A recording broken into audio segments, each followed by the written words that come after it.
Vüsal istili kardeş. Yeniden ha. Sağ ol istili. Vüsal istili. Senin hoş gelmişsin. Sağ ol kardeş. Hardan gelmişsin inşallah kardeş? Bilezerden. Bilezerden. Buradan bütün Bilezer'ini salamlayıram inşallah. Sağ ol kardeş. Neçə yaşdaydın kardeş? 38. 8 yaş. Sağlamsan sağlığı arz edirəm sənə. Sağ ol kardeş.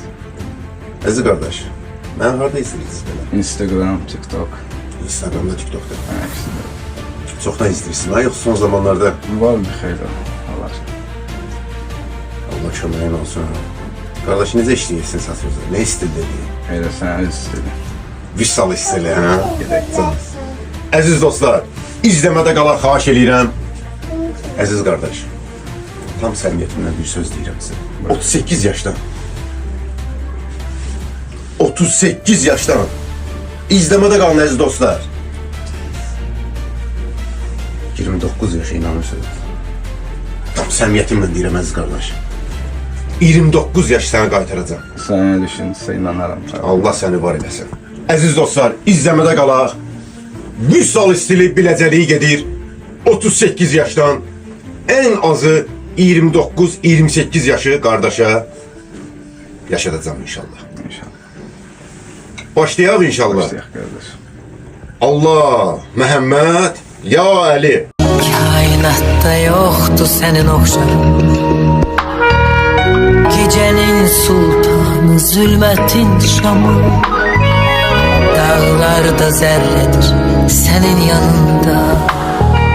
Suskunsa her zaman sirleri koru. Zamanla danışma, zaman xəstədir. Onsuz da yüreğim dar qəfəsdədir. Zamanla danışma, zaman xəstədir. Onsuz da yüreğim dar qəfəsdədir. Qərib səmalarda qarşıla məni. Yeter ki sen beni karşıla beni. Garip semalarda karşıla beni. Yeter ki sen beni karşıla. Kaybetsem bile her şeyi, bu aşkı yırtar giderim.